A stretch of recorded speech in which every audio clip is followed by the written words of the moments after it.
Mercoledì 5 giugno, buongiorno Sicilia da Michele Cucuzza e da Angelo Gagliano. Eco bonus e boom per le auto elettriche, ancora Eco Empire, successo del gioco per le scuole inventato a Caltagirone, e ancora Etna Comics da domani alle Ciminiere di Catania. Ma veniamo all'attualità: sentenza della Corte d'Appello di Caltanissetta per la strage di Via D'Amelio. Il depistaggio c'è stato, ma dopo 32 anni le accuse ai poliziotti di essersi inventati il falso pentito Scarantino sono prescritte. Vediamo.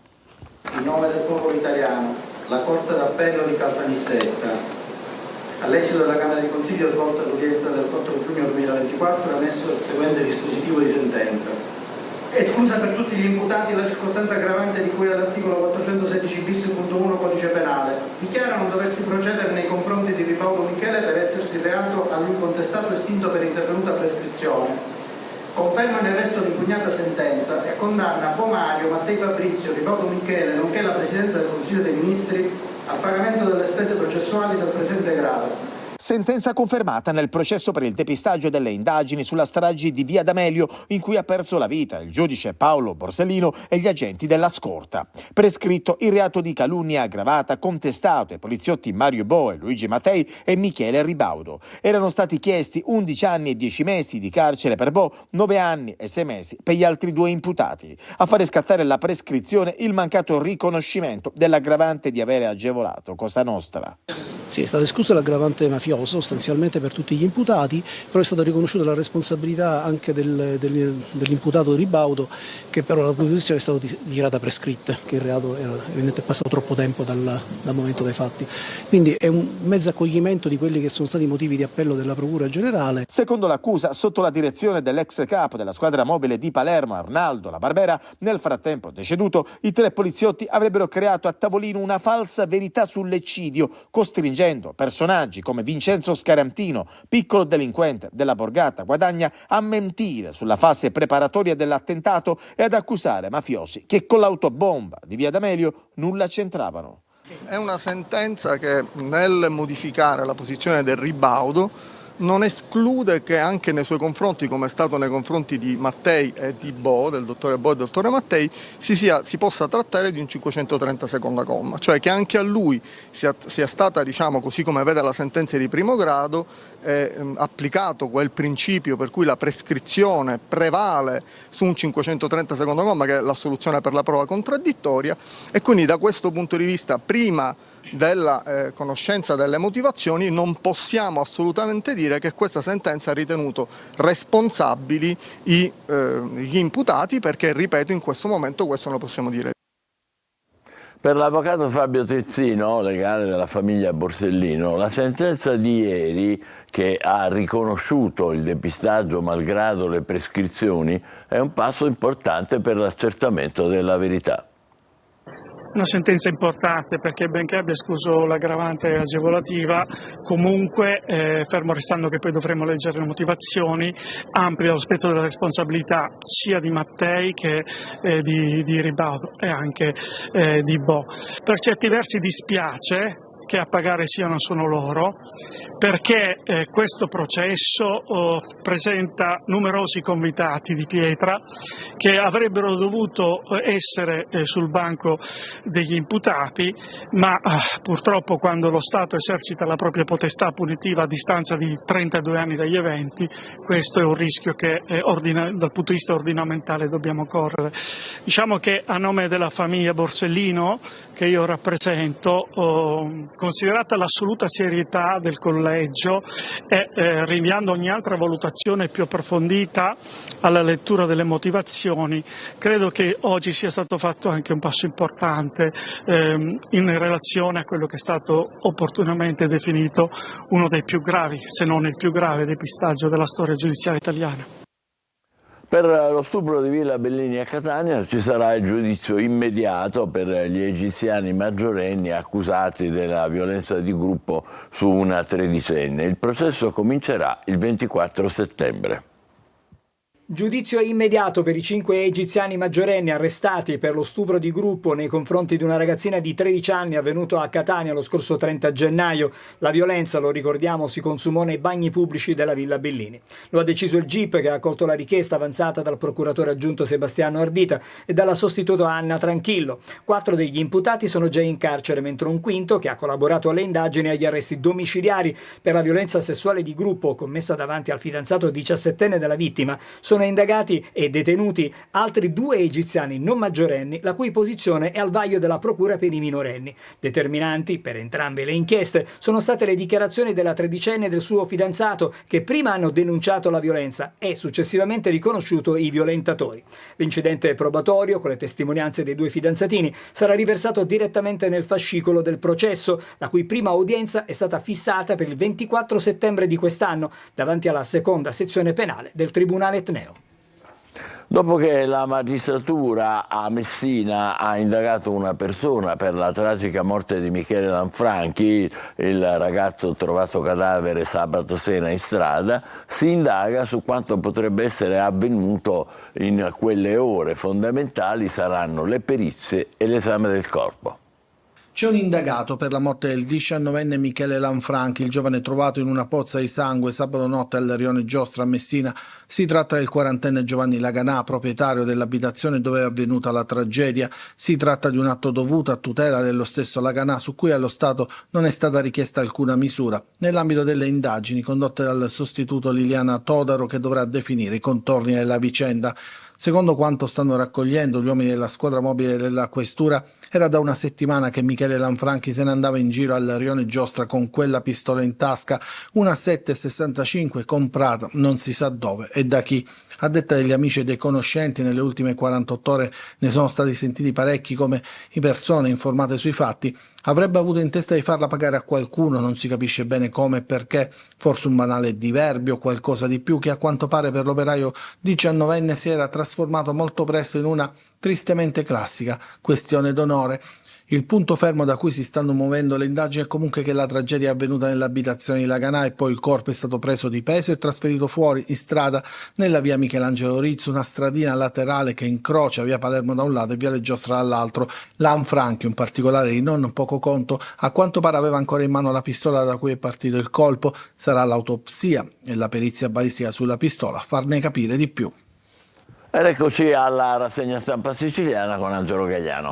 Bene, allora cominciamo dal quotidiano La Sicilia con proprio la sentenza in appello per il depistaggio di Via D'Amelio, della strage di Via D'Amelio. Borsellino, il depistaggio ci fu ma la prescrizione lo cancella. Il tema, andiamo subito nelle pagine interne, viene ripreso con il titolo: il depistaggio di Via D'Amelio ci fu ma prescrizione per 3 poliziotti. La famiglia Borsellino, tanti convitati di pietra dovevano essere imputati. Questo è quello che scrive La Sicilia. Ripreso il tema anche dalle pagine interne della Repubblica, edizione di Palermo, depistaggio di Via D'Amelio, niente condanne, 3 investigatori salvati dalla prescrizione. La Corte d'Appello di Caltanissetta li ribalta l'assoluzione per uno degli ispettori, l'avvocato Trizzino, resa giustizia alla famiglia Borsellino, ma intanto i misteri sulla strage proseguono. Sotto accusa altri 4 poliziotti, chiesto un nuovo processo, hanno mentito in aula. A un sottufficiale vengono contestati 121 non ricordo durante la deposizione, mentre alcuni testimoni hanno detto che la borsa del giudice fu portata al mobile. E poi ancora, anche sulla Gazzetta del Sud, pagine interne, Borsellino, colpo di spugna al depistaggio, cade l'aggravante mafiosa, scatta la prescrizione dopo 32 anni, la verità è ancora lontana. In apertura il titolo anche del Giornale di Sicilia, depistaggio tutto prescritto, cade pure in appello l'aggravante di avere favorito la mafia, finisce senza condanne il processo ai 3 poliziotti accusati di avere manipolato Scarantino e le indagini su Via D'Amelio. La decisione della Corte di Caltanissetta, dopo una lunga Camera di Consiglio, respinte le richieste di pene pesanti per Bo, Mattei e Ribaudo. Questo è il capitolo relativo al depistaggio per la strage di Via D'Amelio. Le altre notizie, intanto, torniamo alla prima pagina della Sicilia. il blitz antimafia, l'ombra di Messina Denaro sulla mafia dei pascoli nelle campagne belicine. E poi ancora, oggi la notizia che hanno tutti i quotidiani è proprio questa, accompagnata anche sulla Sicilia da una foto sin numero 1, diciamo questo è il titolo per Yannick, da lunedì sarà prima della classifica mondiale ATP e intanto vola in semifinale al Roland Garros, tutto questo grazie al ritiro di Djokovic che ha un problema fisico e quindi non ha potuto proseguire il suo torneo. La Meloni intanto riapre il nodo dei migranti, frodi su flussi regolari, il governo pensa di toccare la Bossi-Fini, c'è una denuncia. Poi ancora il Carroccio alza i toni, Lega di lotta e non di governo, attacchi a Macron e Mattarella. E poi ancora andiamo a Palermo, sospende Erasmus l'Università di Palermo con Israele, la ministra Bernini, un grave errore. Si torna a parlare ancora di Etnaval nelle pagine interne del quotidiano La Sicilia, carburo di silicio, asse Catania-Cina, da ST Microelectronics punta, c'è una spinta all'auto green. Queste le notizie sulla prima pagina. Andiamo adesso alle vicende che riguardano più strettamente la città di Catania e vedete, ne abbiamo parlato prima, l'orrore dello stupro di Villa Bellini in 139 pagine, comincerà a settembre il processo ai 5 egiziani maggiorenni accusati di violenza sessuale. Nei faldoni dell'inchiesta le testimonianze della vittima e del fidanzato che sono state acquisite durante l'incidente probatorio. Sempre a Catania, voci, numeri ed equilibri, ma Trantino smentisce le ipotesi di un rimpasto nella sua giunta. E poi a Cannizzaro, sempre chiaramente alla periferia della città, sorpresa a imbrattare un muro della stazione, 3 rider, ci sono pure 2 statunitensi bloccati e sanzionati dalla Paul Fair. Ma abbiamo visto, a proposito delle vicende della città di Catania, rimpasto in giunta, no di Trantino, gli scenari post elezioni europee, l'assessore Parisi vuole dimettersi, non ne ha mai parlato, un sostituto solo se Falcone venisse eletto a Bruxelles, lasciando il posto dunque alla regione, all'assessorato andrebbe Tomarchio. E poi vedete i rumors, delega Villardita o Pesce se il titolare dello sport dovesse lasciare, in lizza c'è anche Barresi. Queste sono dunque le novità. Poi via Santa Sofia non sono bastati gli interventi spot al policlinico, ora serve altro, quindi la situazione in quel tratto di strada è sempre più complicata. Torniamo adesso alle prime pagine, siamo a quella di Repubblica, ci siamo già occupati di via D'Amelio, depistaggio senza colpevoli, la prescrizione per i 3 poliziotti e poi verso le elezioni. Nell'urna il green che divide energia e ambiente.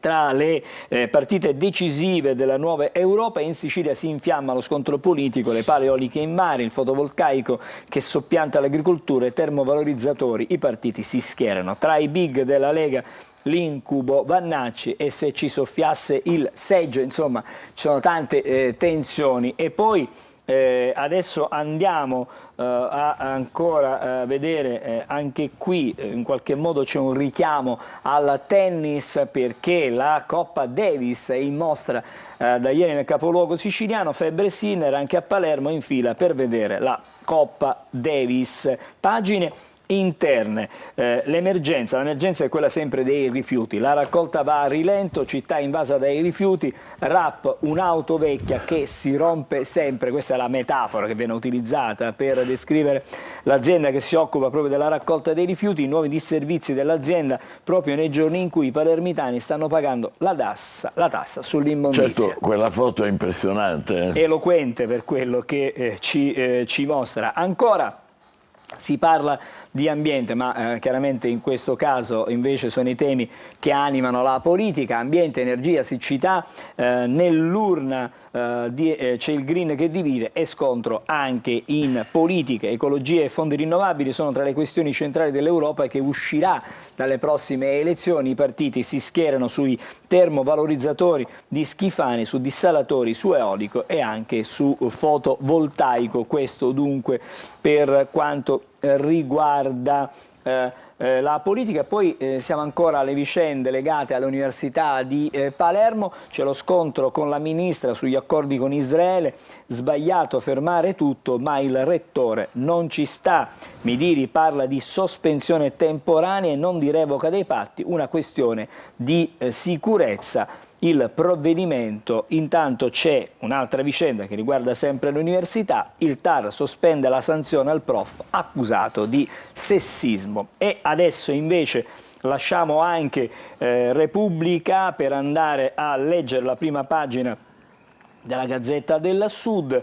Il titolo in alto è sul caso Lanfranchi, affidata l'autopsia, Messina la tragedia costata la vita all'operaio 19enne, la PM Todano al medico legale, un colpo di pistola che il giovane si è sparato accidentalmente o ci sono segni di colluttazione, questa è la domanda. E ancora asili nido, Messina recupera il gap, ben 70 enti hanno rinunciato o perso il diritto, in ballo 73 milioni, il comune vuole realizzare con i fondi rimessi in circolo dal PNRR 6 nuove strutture per 201 posti, sarebbe davvero una bella cosa per la città. Attenzione anche qui, numero 1, il segno, vedete dall'altra parte in piccolino l'infortunio a Djokovic che di fatto ha consegnato poi il primo posto nell'ATP a Sinner. Pagine interne della Gazzetta del Sud, eccolo qui.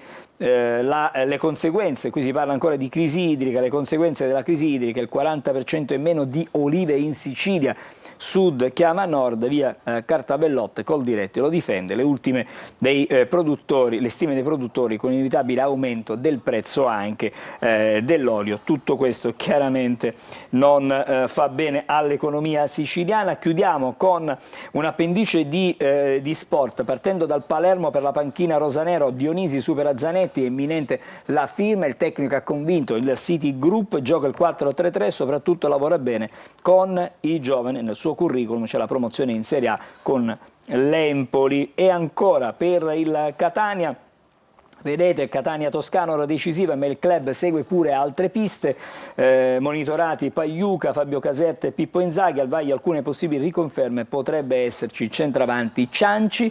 E chiudiamo anche con il Messina, Manetta indica la strada, il difensore originario di Tivoli è stato giocatore di movimento più utilizzato in 32 gare, i tifosi e Modica, le nostre armi in più, ho un contratto e voglio restare qui, ci fermiamo. Breve pausa, fra poco i quotidiani nazionali. State con noi, buongiorno Sicilia.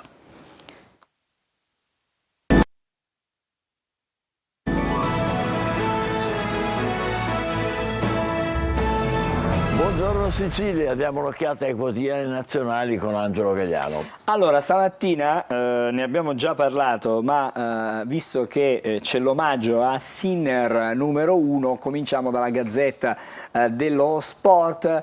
Sinner il migliore del mondo, Djokovic da forfait a Parigi, Yannick diventa il numero 1, questo è l'omaggio di tutti i quotidiani. Quella era la Gazzetta, ma vediamo anche il Corriere della Sera, Yannick in cima al mondo è un sogno, e poi vedete nelle pagine interne anche numero 1, Sinner è il primo italiano ad arrampicarsi sulla vetta del tennis. Stesso discorso possiamo farlo anche con Repubblica, vedete Sinner uno di noi, la vetta di Yannick, voglio restarci ma non diventerà un'ossessione, questo è quello che scrive la Repubblica. E l'ultimo omaggio per Sinner, andando a vedere rapidamente il giorno con Sinner numero 1 e poi ancora le altre prime pagine anche per la Nazione, ma qua non siamo molto distanti perché insomma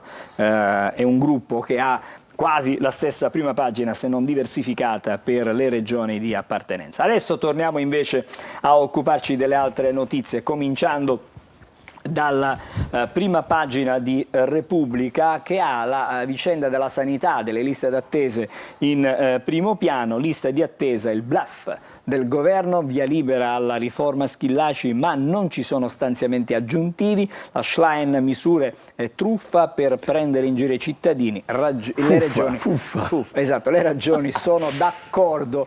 La Premier intanto dice criminali tra i migranti e ha fatto anche un esposto in procura. Allora vediamo come tratta il Corriere della Sera queste vicende. Migranti, Meloni, regia criminale nel decreto flussi, liste d'attesa, piano al via tra le polemiche. E poi ancora c'è una vicenda di cronaca italiana sulla prima pagina del Corriere che troveremo anche negli altri quotidiani, anche con approfondimenti. 4 telefonate dal Fiume, aiuto, chiamate la mamma. Tragedia, Faro adesso sui soccorsi, inchiesta per omicidio colposo, si indaga forse sui ritardi. E allora vediamo anche la Stampa su quelle che sono le notizie di oggi. Salvini, io voto Vannacci, solo Meloni e Schlein lo batteranno, mai chiesto le dimissioni di Mattarella, Forza Italia non ci supererà, un'intervista chiaramente alla vice premier. E poi la guerra in Medio Oriente, Biden su Netanyahu, allunga la guerra per motivi politici. E ancora sempre prima pagina della Stampa con il caso che viene evidenziato ancora quasi a fondo pagina, il fantasma neonazista candidato in Brianza nell'area tra la provincia nord di Milano, Varese, Novara e la Brianza, il movimento nazionalista e socialista dei lavoratori, in altre parole la riedizione del partito nazista, si scrive, ha una struttura apparentemente ben organizzata. C'è l'approfondimento per chi fosse interessato, pagina 19 da andare a leggere. Adesso il Messaggero, c'è la prima pagina del Messaggero, oltre chiaramente all'omaggio per Sinner. Vedete intanto Meloni, truffe sul decreto flussi, la legge Bossi-Fini è da cambiare. A proposito dei migranti c'è l'esposto della Premier all'antimafia, irregolarità nel click day in Campania. E poi ancora sempre sulla prima pagina, sulle altre prime pagine, siamo sul Giornale che ha un'apertura sempre sull'immigrazione, svolta, entra solo chi lavora. E Meloni riscrive la Bossi-Fini e denuncia le truffe sul click day. E la Premier vuole in Albania la lotta agli sbarchi, chiave per le euro alleanze. Poi il caso sanità, il caos, stop a liste d'attese, sì a nuovi assunti. E sulla vicenda dell'inchiesta in Liguria, non passa la sfiducia, Toti va avanti, questo è quello che scrive il Giornale. Adesso Avvenire, che apre sui migranti, l'anomalia dei regolari, questo scrive il quotidiano che fa riferimento chiaramente all'ispirazione cattolica, ai vescovi cattolici.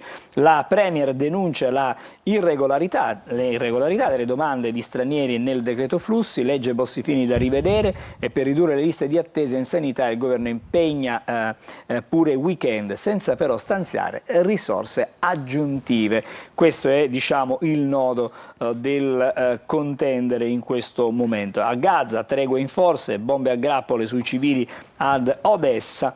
E anche in qualche modo, vedete, Avvenire fa riferimento al successo di Sinner. Siamo al Fatto Quotidiano.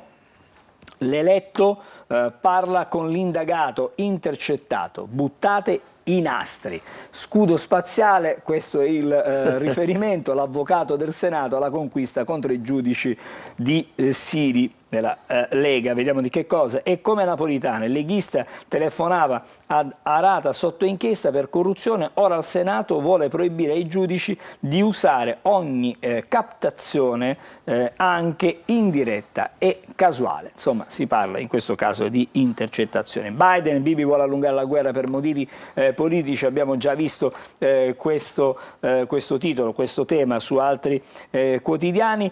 Il sospetto, lockdown e vaccini, vaccini hanno fatto più morti del Covid, ancora la verità. E poi la truffa dei migranti regolari, la Meloni denuncia criminalità infiltrata nel decreto flussi, il caso Campania, qui il rapporto tra i contatti accesi ai lavoratori richiesti e un incredibile 2,8%. E poi sull'Unità Meloni si autodenuncia all'antimafia. Bossi, Fini ed io abbiamo fatto decreti criminogeni. Questo scrive l'Unità, chiaramente ribaltando tutto quello che abbiamo detto e abbiamo visto su altri quotidiani. Dire no a Biden e dire sì al genocidio, le accuse americane a Netanyahu. Quindi è il tema del conflitto in Medio Oriente. Sul Libero la denuncia del Premier, la mafia dell'immigrazione, l'esposto in procura, il decreto flussi usato dalla malavita per fare entrare extracomunitari.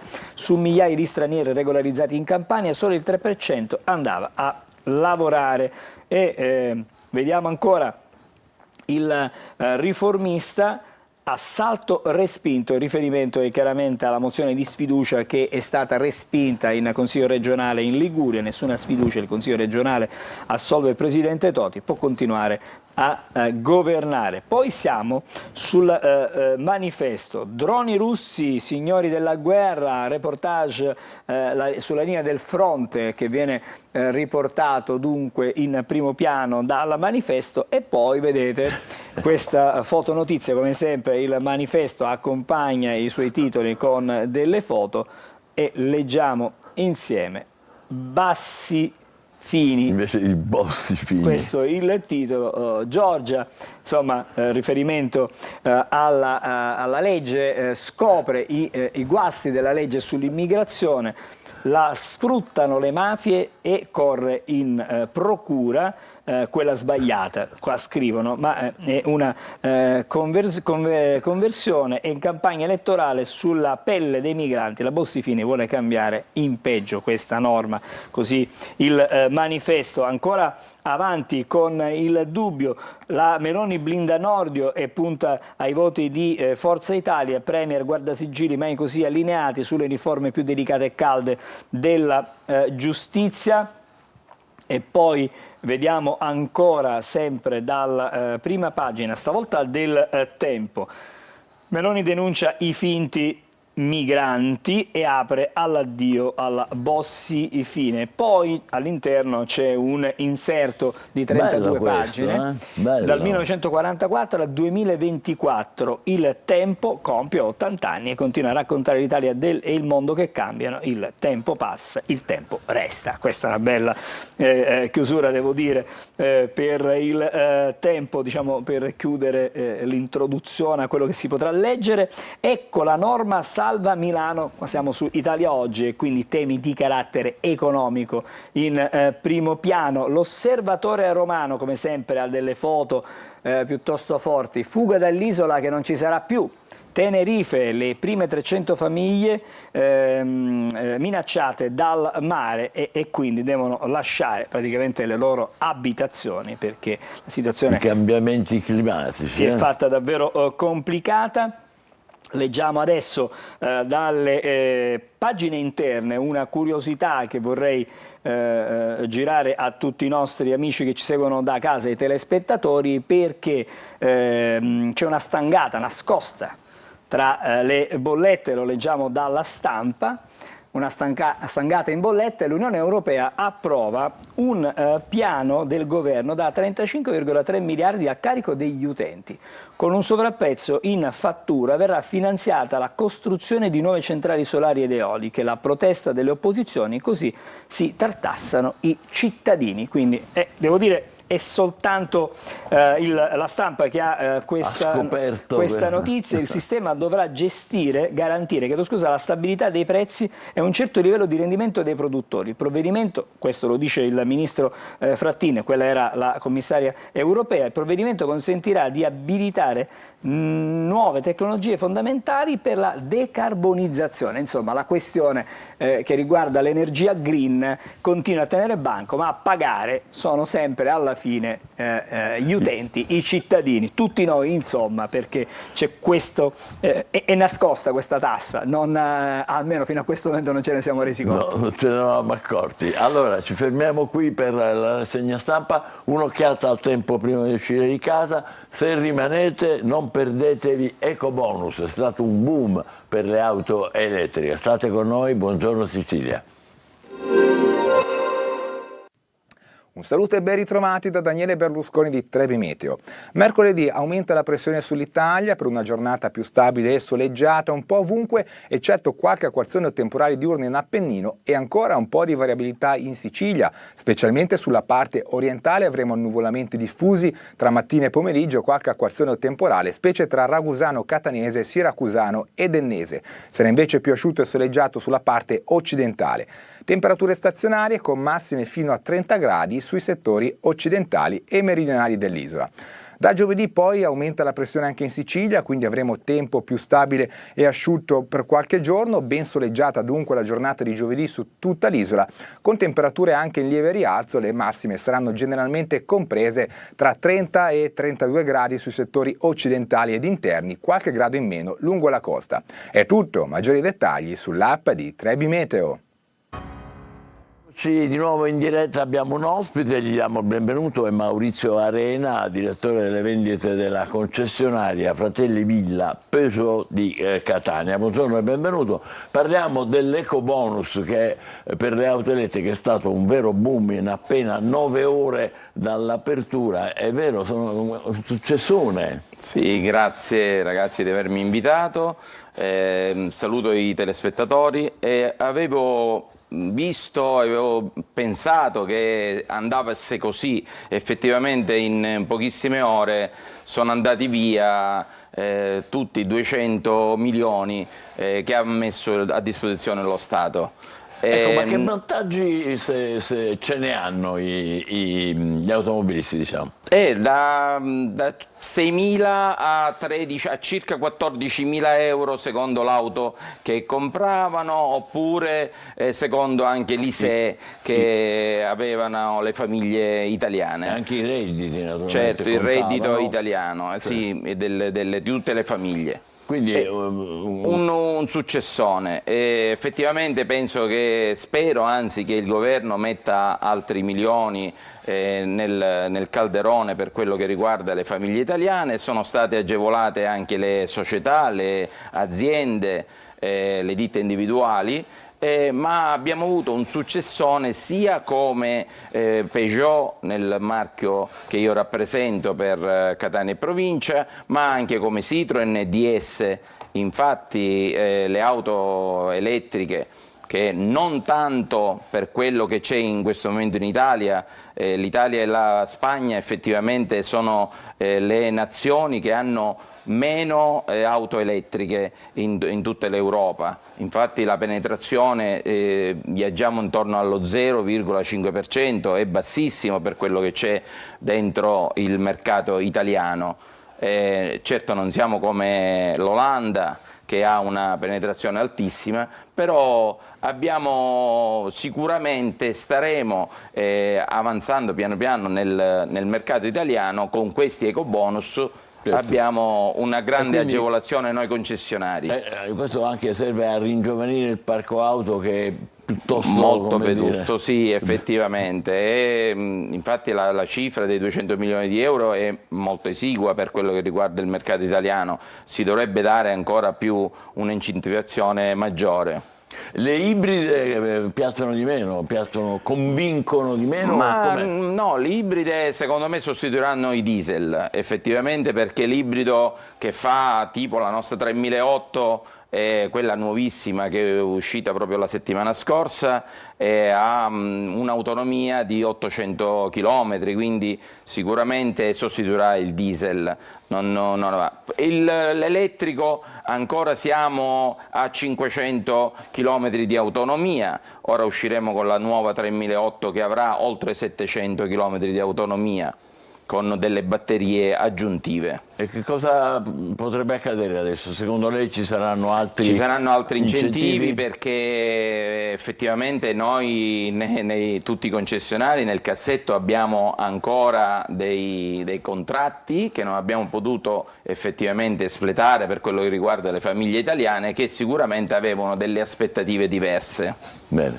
Angelo Gagliano ha scoperto qualcosa su questo? Ma c'è una sorta di inghippo su questi sussidi giallo. Lo sottoponiamo, ecco, c'è un giallo sugli incentivi bruciati in 9 ore, sono andati via subito. Sì. Aiuti, secondo Repubblica, solo al leasing, così scrive Repubblica. Concessionari e produttori, mai successo prima. Il Ministero... Lei lo vede là sopra, lo vede? Sì, lo vedo. Il Ministero dice poche anomalie, Stellantis a Melfi nel 2016, piena produzione, sia al patto con il governo. Insomma, un successo sì, ma inaspettato, che rischia di trasformarsi in un giallo, proprio per questi motivi, perché pare siano stati favoriti chi ha avuto accesso al leasing. Che ne pensa? Sì, ma noi ci siamo collegati al Mise, perché alle 10 è partito, diciamo, questo countdown, ma è da 5 mesi che comunque il governo dice di parla di incentivi. Però i tempi sono stati molto ristretti, sicuramente ci sarà stato qualcuno che magari si sia collegato, non prima, ma ha avuto le capacità di poter togliere, diciamo, questi incentivi ad altri. Ecco.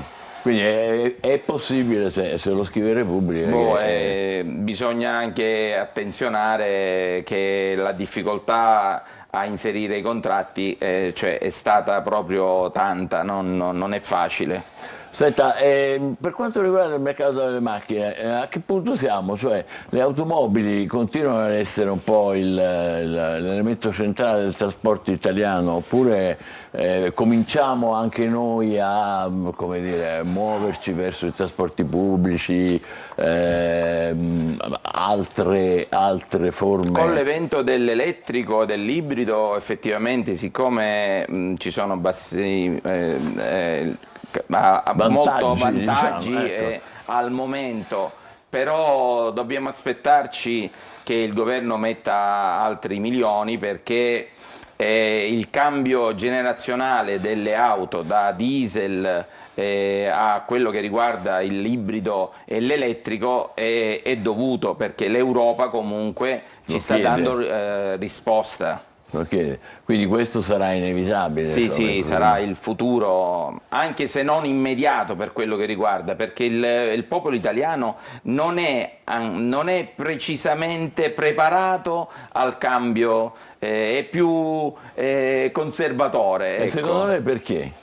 Eppure noi parliamo frequentemente di tutto questo. Ora ci sono stati questi incentivi che sono fino a 13.750 euro, sì. E effettivamente ci sono state delle auto che hanno avuto un abbassamento del prezzo notevole. Questo se rottamavano. Certo, se rottamavano l'Euro 0 o l'Euro 1, però consideriamo che un'auto che ha 40.000 euro di prezzo, togliendo questi 10.000, 12.000, giustamente si compra a un prezzo competitivo, neanche il termico si compra a questi prezzi. Comunque, da un esperto come lei che fa questo anche come attività, è questo il futuro? Da 30 anni noi siamo concessionari a Catania e quindi il futuro lo vediamo per l'elettrico e l'ibrido. Esatto, perfetto. La ringraziamo molto per la sua partecipazione e anche per le sue informazioni che ci ha dato. Ringraziamo, buon lavoro, e adesso facciamo una breve pausa. Grazie a voi e grazie ai telespettatori. E tra poco ci occuperemo di un'altra cosa ecologica, in questo caso un gioco, Eco Empire. Vi sveleremo tutto fra pochissimo. State con noi, buongiorno Sicilia.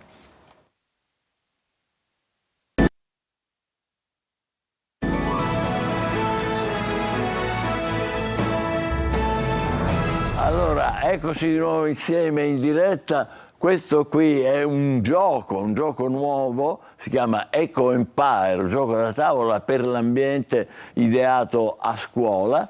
Con noi l'ospite Pietro Pitrolo Gentile, che è formatore del progetto, perché dovete sapere che questo gioco da tavola è stato ideato da 77 studenti e studentesse del Calatino.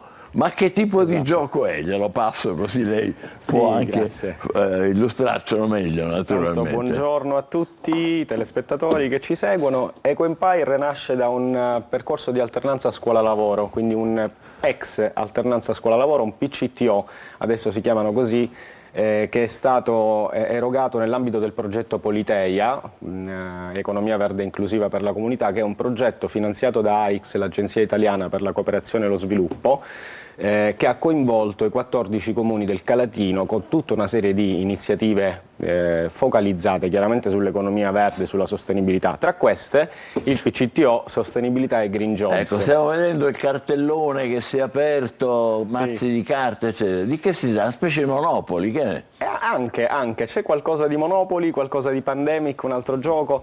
Il percorso formativo che ha coinvolto i ragazzi aveva principalmente l'obiettivo di formarli e di fargli acquisire competenze trasversali sulla sostenibilità e sui green jobs, ma anche di ottenere un risultato che in origine era: facciamo un kit didattico, analogico o digitale, per disseminare queste tematiche tra altri studenti. È nata l'idea del gioco come strumento per aiutare gli studenti ad orientare le scelte formative e professionali verso la sostenibilità e i green jobs. Immagino l'entusiasmo dei giovani quando sono dati da fare. Sì, anche perché le metodologie didattiche utilizzate per questo percorso chiaramente sono state metodologie molto innovative, basate sull'apprendimento cooperativo, sul learning by doing, quindi molta pratica e meno lezioni frontali. Molto team building, lavoro di squadra, e allora è nato questo progetto. Se volete vi racconto un po' come funziona il gioco, brevemente. No. Perché ci sono paesaggi, città, mazzi di carte, pedine. Lo scenario è un mondo tra qualche anno, come potrebbe essere tra qualche anno, ma lo è già. È un mondo minacciato dal cambiamento climatico, dall'inquinamento, e quindi un gruppo di giovani di tante nazioni, attraverso questo tabellone di gioco, si muovono per provare a risolvere i problemi ambientali. Si può vedere? Come no? O è complicato aprirlo? Se è complicato no? Si può. È facile. Regolamento, il tabellone di gioco che avete visto, poi lo strumento principale, quello diciamo più educativo, sono le carte. Le carte che o fanno dei danni... Ce le fa vedere, le mostri alla camera, vediamo.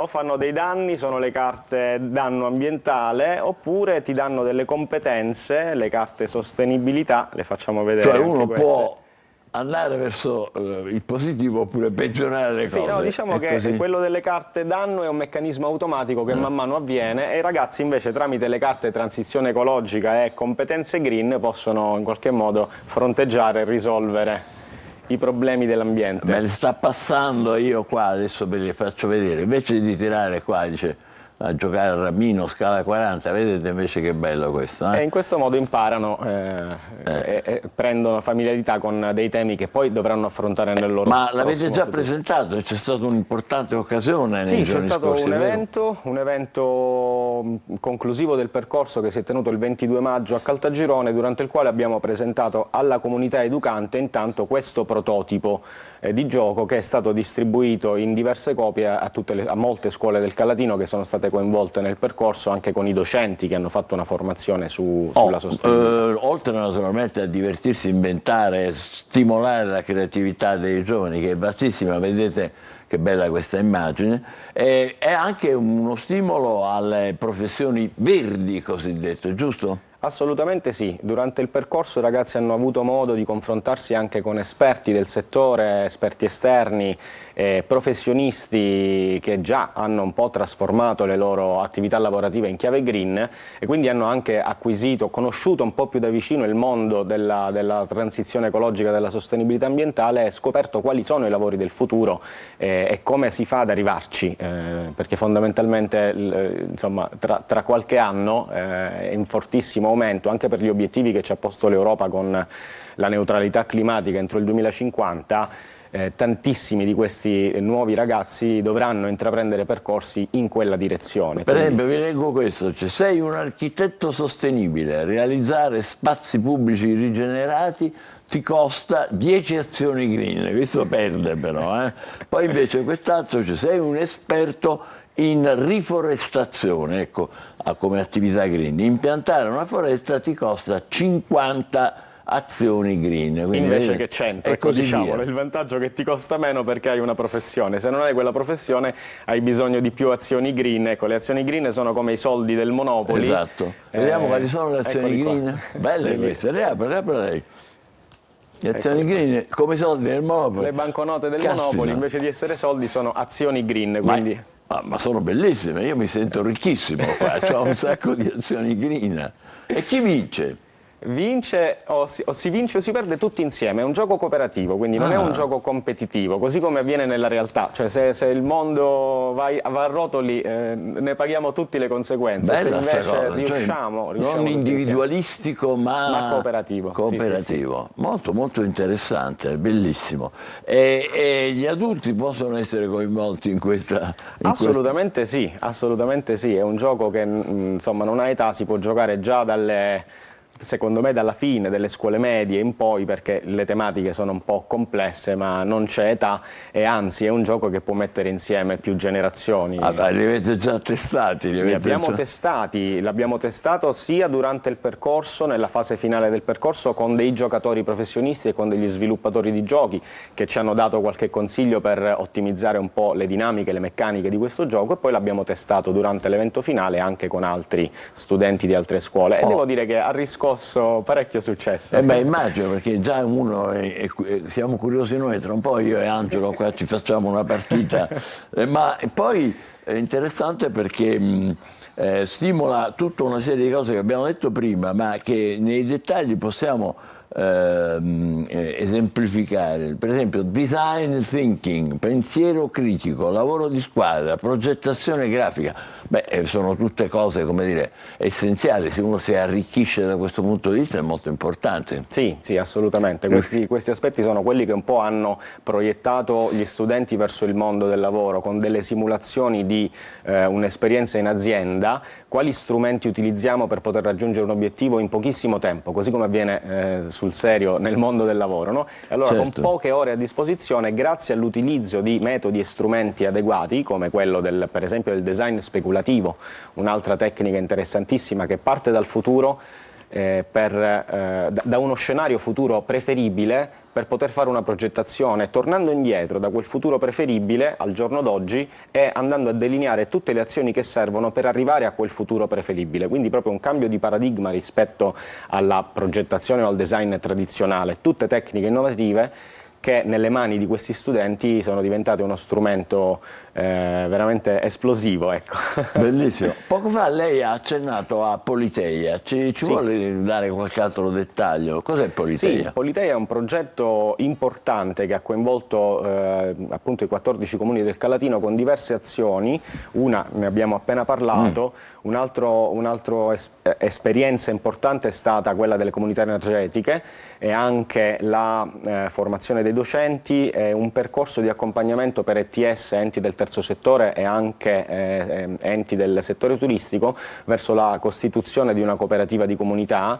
Quindi qui si esce dal gioco, altro che gioco, queste sono cose di grande valore anche sociale. Esatto. Infatti il tema del progetto Politeia è appunto l'economia verde inclusiva, ma anche la cittadinanza globale, quindi non si può fare economia verde se non lo si fa in maniera comunitaria, condivisa, coinvolgendo tutti gli attori di una società civile. Bene. Perché è un tema che ci coinvolge tutti. Diventerà, come dire, dove si trova, se uno lo vuole questo? Per adesso ne abbiamo stampate perché questo è un prototipo, solamente poche copie e ci potranno giocare gli studenti delle scuole, però ecco possiamo... A Caltagirone e basta?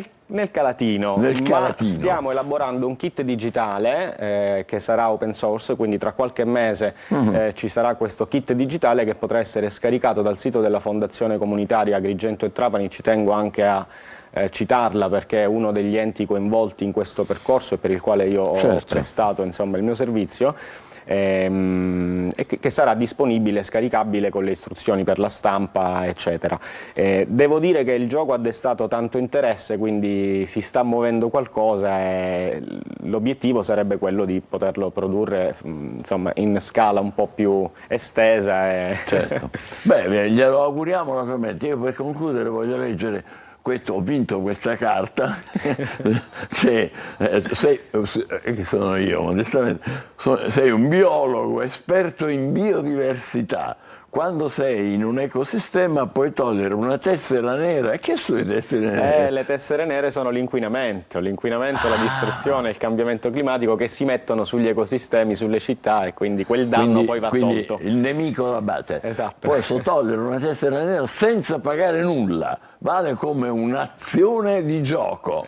Questa è la mia vittoria. Grazie davvero, complimenti a Piero Pitrolo Gentile, è bellissimo questo gioco e vi auguro di poterlo diffondere anche nelle scuole e nelle attività per i giovani, non solo per i giovani, a livello nazionale. Adesso facciamo una pausa e tra poco passeremo ad Etna Comics che debutta domani a Catania. State con noi, buongiorno Sicilia. Noi continuiamo a giocare nel frattempo, qua ci diamo le carte.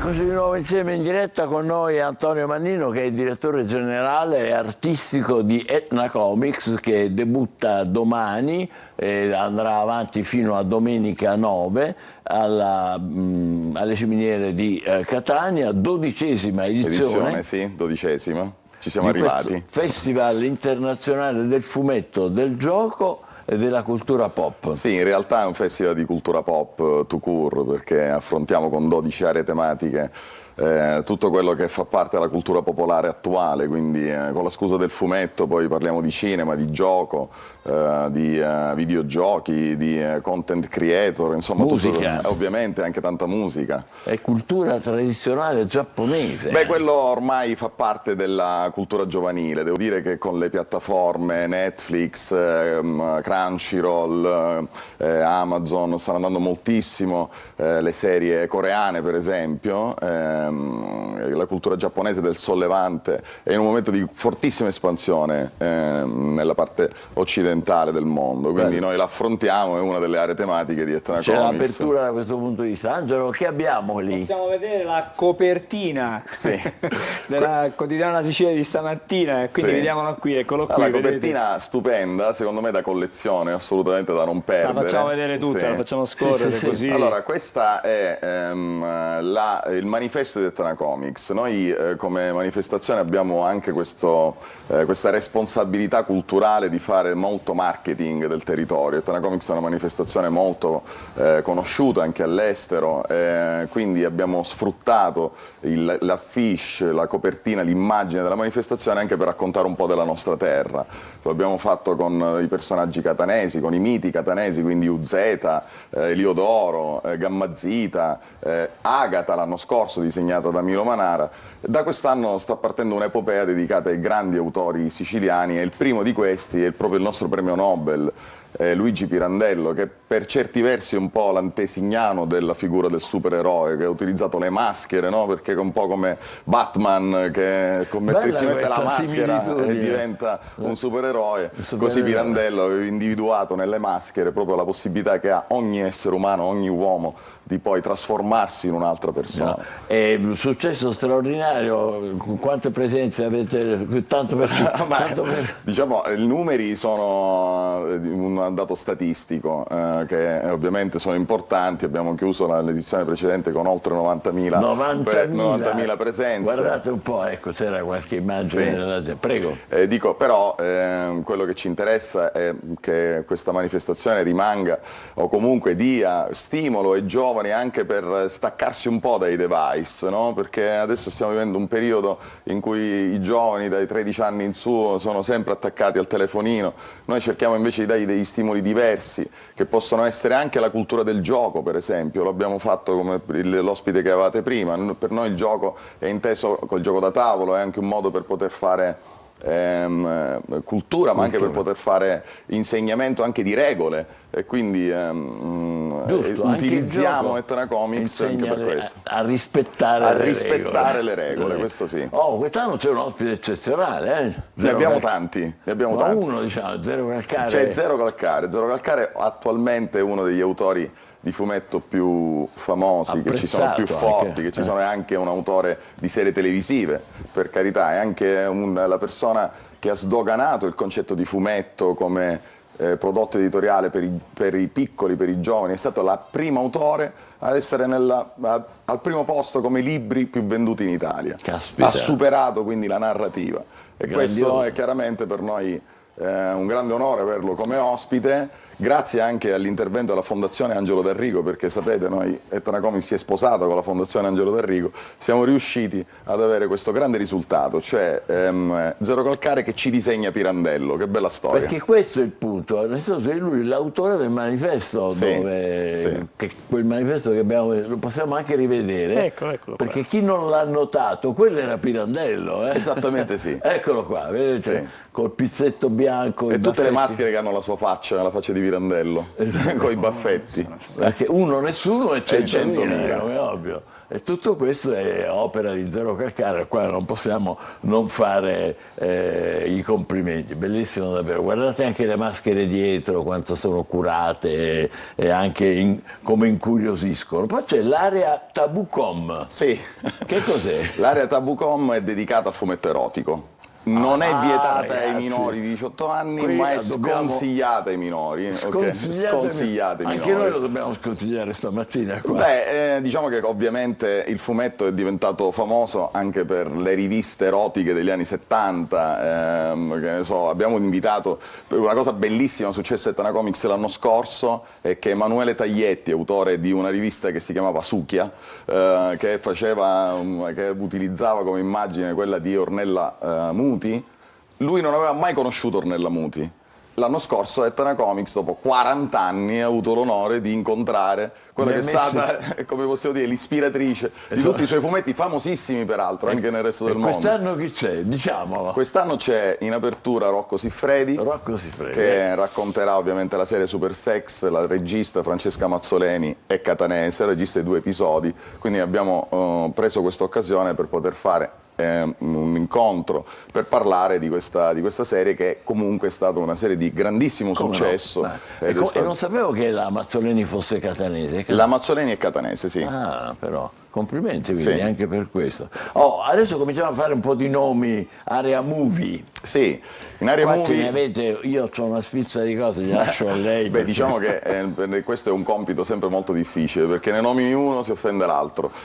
Sicuramente tra i nomi più rappresentativi, diciamo premessa, non li dirà tutti, ne dirà qualcuno. Sì. Sicuramente tra quelli più rappresentativi avremo una delle protagoniste della Casa di Carta,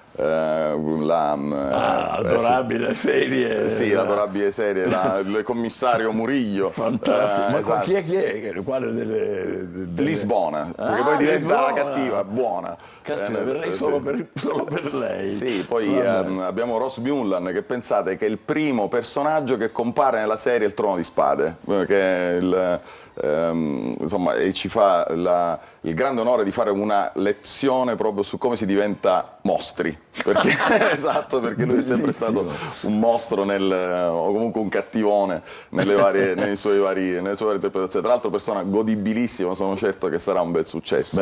Ma poi avremo ovviamente il cast di Macari, ecco. Sì, tra cui anche ovviamente Ester Pantano, presente pure alla premiazione del premio Angelo D'Arrigo. Domenica sarà presente Nino Frassica, che presenta un'anteprima del suo nuovo film. Insomma, l'area movie è un'area che secondo me avrà un certo successo. Io lo voglio nominare qualcun altro che non ha detto ancora. Dottor Udino, Tipia, Scontro tra Titani. Esatto, sì. Questo manco lo so dire, com'è? Sharknado. Sì, questo è Ross Mullan, che è che ha interpretato questi personaggi da specialisti quasi. Sì, questi sì. È bellissimo. Poi abbiamo chiaramente un'area dedicata a tutte le web star, che si chiama Creator Lounge, dove ci sarà questa interazione, questo incontro tra come possiamo dire, content creator e il pubblico. Presentate anche C'è ancora domani, che è una cosa importantissima. Sì, no? C'è ancora domani, abbiamo ovviamente uno degli attori di C'è ancora domani, che tra l'altro riceverà il premio Z, il nostro riconoscimento. Vorrei fare una piccola parentesi importante, cioè una parentesi importante invece legata all'area comics, che è l'area regina di Etna Comics, dove all'interno c'è l'area Talent Scout, dove si incontrano, diciamo, i giovani con gli editori. Noi creiamo posti di lavoro perché sfruttiamo questa opportunità di incontro. Cioè, gli editori sono lì. Gli editori sono lì, li facciamo incontrare con i nuovi autori. Bellissimo. E poi l'asta di beneficenza, che verrà svolta l'ultimo giorno di Etna Comics e che non dovete perdervi domenica 9 giugno. Perché il beneficenza vuol dire cosa? Vuol dire che tutti gli autori di Etna Comics sono obbligati moralmente, tutti gli artisti che noi invitiamo, a fare un disegno. Questi disegni poi vengono venduti in quest'asta di beneficenza, il ricavato viene appunto dato in beneficenza, quest'anno alla fondazione La Locanda del Samaritano. Ma bellissima, un'iniziativa di grandissima efficacia, secondo me, perché in maniera intelligente e curiosa anche. Sì, ma abbiamo fatto tante cose. Pensate che noi abbiamo scolarizzato nei primi anni di Etna Comics, abbiamo scolarizzato, comprato vestiti, palloni, scarpe per 500 bambini di un paese che si chiama Makumbi in Congo. Abbiamo realizzato il playground del campo da basket a Catania. L'anno scorso abbiamo donato 15.000 euro quasi all'AD. Insomma, è un momento anche di grande attenzione. Siamo in procinto di inaugurare un'aula gioco all'interno del Policlinico di Catania, nel reparto di pediatria, che abbiamo già ultimato. Stiamo aspettando semplicemente una questione proprio delle autorità, che insomma, per fare il taglio del nastro di questa sala bellissima, tra l'altro pitturata da un grande artista in stile Alice nel Paese delle Meraviglie. Lo inaugureremo a breve. Un'area gioco dentro il reparto di pediatria del Policlinico di Catania, gestito dal professore Ruggeri. Saranno felici, malgrado il guaio di dover star lì, però cerchiamo di portare un sorriso anche, insomma. E ci riuscirete sicuramente, perché è veramente affascinante anche sentirvelo dire. Complimenti a Antonio Mannino, in bocca al lupo per domani. Viva il lupo, vi aspetto da domani fino a domenica. Domani fino a domenica alle Ciminiere di Catania, Etna Comics 2024, da non perdere assolutamente. Rivediamo. Eccolo qua, questo è il poster disegnato da Zero Calcare. E noi adesso passiamo subito all'Almanacco. State con noi. Buongiorno Sicilia. Le Nazioni Unite hanno designato il 5 giugno come Giornata Mondiale dell'Ambiente, per sottolineare l'importanza della protezione e della salvaguardia dell'ambiente e l'impatto che quest'ultimo ha sul benessere dei popoli e sullo sviluppo economico. A portare l'attenzione su tali tematiche fu la conferenza sull'ambiente umano, meglio nota come Conferenza di Stoccolma, tenutasi nel 1972 e che ha segnato una svolta nello sviluppo della politica ambientale internazionale, sensibilizzando sulla tematica ambientale. Ma lo sapevate che il radon è un gas inodore e incolore che può creare danni alla nostra salute se inalato in alte quantità a causa della sua natura radioattiva? Per evitare le alte concentrazioni indoor, ovvero nei locali al chiuso, è quindi necessaria una buona ventilazione, anche semplicemente aprendo le finestre in casa più volte al giorno. Angelo, notizie del novilunio ne abbiamo? Guarda, io ho una prima pagina, una copertina di Panorama che ha un titolo forte, così l'Europa butta i soldi. E c'è un elenco di soldi, 366 milioni per l'affitto dell'ex sede di EMA a Londra, 2,3 miliardi all'anno costo di gestione del Parlamento, 8,4 milioni all'anno all'Agenzia di Parità di Genere di Vilnius, 17 milioni la mostra multimediale Europa Experience, 1,2 miliardi all'anno il costo delle ambasciate estere, 18.000 euro al mese lo stipendio per un eurodeputato, e poi ci sono altri soldini diciamo in giro, sparsi per il mondo, che vengono in qualche modo. E poi, se mi consenti, visto che oggi è un compleanno speciale, è il compleanno di un personaggio che un po' tutti da piccoli, anche quando non siamo stati così piccoli, abbiamo amato e continuiamo ad amare, Paperino. Oggi fa 90, è il compleanno di Paperino. E non li dimostra. E non li dimostra assolutamente. Evviva, auguri a Paperino. Noi invece andiamo indietro nel tempo, ma in un'altra direzione. 5 giugno del 1841 Don Bosco viene ordinato sacerdote. Nell'autunno dello stesso anno inizia la sua opera di educatore nell'oratorio di Torino e passerà tutta la sua vita, eccolo qua in questa bella illustrazione, circondato, vedete, dai giovani disagiati di tutto il mondo. 5 giugno del 1947 alla Harvard University il segretario di Stato George Marshall sottolinea la necessità di aiutare l'Europa ad uscire dalla crisi della guerra con una serie di aiuti programmati. In una riunione con gli stati europei coinvolti viene definito il piano di ricostruzione. Piano Marshall, tanto famoso. 1967, nelle prime ore della mattina, l'aviazione israeliana lancia un attacco a sorpresa contro le forze aeree dell'Egitto e della Siria, annientandole quasi completamente a terra, e inizia la guerra dei 6 giorni. 5 giugno del 1968 il palestinese Shilan Shilan, è questo qui al centro della fotografia, nella cucina dell'Hotel Ambassador di Los Angeles spara a Robert Kennedy, lo colpisce 3 volte, lo uccide. Sarebbe diventato probabilmente presidente anche lui, mannaggia. Nel suo diario viene più volte ribadita l'idea ossessiva di dover uccidere Kennedy entro il 5 giugno per il supporto militare dato agli Stati Uniti e a Israele. Come si vede, purtroppo la storia si ripete, mannaggia. 5 giugno 1989, in seguito alle proteste in piazza Tiananmen, il rivoltoso sconosciuto si para davanti ai carri armati per bloccarli. Il tutto viene ripreso per l'appunto da Jeff Widener. Nel 2003 è stata inserita nella rubrica Le 100 foto che hanno cambiato il mondo dalla rivista Life, e la rivista Time ha incluso il ragazzo nella sua lista delle persone che più hanno influenzato il XX secolo.